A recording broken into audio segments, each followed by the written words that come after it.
also think of your story too, George, how, where you came from, from backyard fighting, fucking, because you're there in the Kimbo Slice days, dude. Funny you bring up Kimbo because how me and Kimbo ended up was like very interesting story. We grew up very similar neighborhoods, and we both ended up at the same gym. And I remember the gym where I was at. I asked the guys like, "Hey, check this guy out. He's pretty good. He's one of our top guys," and that was me. And I had a sparring match with the dude. I lit somebody up, and then I went with somebody else. I lit them up. And after the session, I was done stretching out, chilling, and the people I was with went over to Kimbo, and they're like, "Yo, what do you think, man? Maybe we could have him on your show." You would know, just like I did back then, Kimbo was the king of that shit. 30, Yeah. 40 million views in a week. It was the craziest shit on YouTube, on repeat. Was nobody fucking with this guy. It was insane.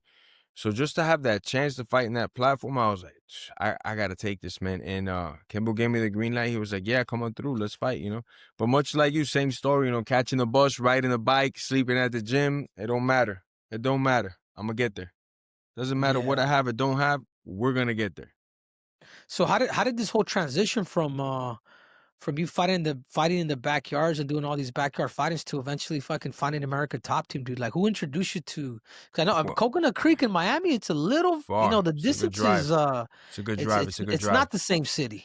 Well, here's the thing. All the time when I was doing the backyard and everything, I always knew I was gonna fight professionally and at the highest level possible. I always knew that. So the backyard things was just me passing through there. I knew that was momentary. That wasn't gonna be my thing, my niche. I didn't even think them fights would get as much notoriety as they did. I had no idea that those two fights were gonna be some of my most viewed matches of all time. And I was just like, man, I'm just gonna fight and take this as experience to keep going. So after I do those backyard fights, I just stay in the sport, stay competing, and one thing led to another. I started getting better. In the gym that I was at, we had a falling out, and that falling out was it. Since I got to that gym, it was a MMA grappling gym. They didn't really have striking when I got there, and I brought my own striking coach that I had always been with. I got to a certain point where they wanted me to sign the contract, so I did. And when I signed the contract, like a week later, they said, "Hey, we're gonna do everything in house.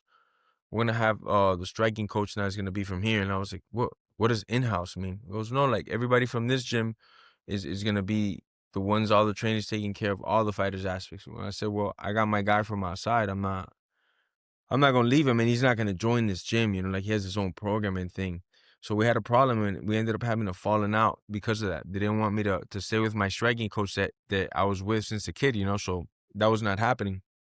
I ended up splitting on kind of not the best terms with them, and thank goodness I had a friend in the commission that was very cool with American Top Team, and he knew the owners, he knew the general manager and stuff, and they were like, "Yeah, we'll give him a shot. Let's bring him out here." But they also said that they were very hesitant because back then they had seen my street fights, so all they thought was like, "Yeah, he's talented, quick, but this is like a thug. We're Yeah, gonna bring yeah. him in here to a prestigious gym. Like he better act right, or we're gonna kick him out right away." And they gave me like stern warnings right away, like, and I was like one Like, of we the gotta first. educate this motherfucker before. Yeah, yeah, they were trying to domesticate me. There was back then it was like more Brazilian Top Team because it was full of Brazilians. I was like the first like non-Brazilian in there, and then a lot of American white people. So I was like the first with the Latin sauce over there. They were very careful of me at first, looking at me like, man, we don't want Thug Nation over here causing any problems because I had though I didn't cause any trouble at gyms, I had a not the best rap because of the street fights and stuff. I went in there the first week, and I remember I'll never forget this lineup. It was Dean Thomas, Jesus Cavalcante, Marcus Aurelius. The three of them were all ranked in the top 10, and two of them were ranked in the top 5. Never forget.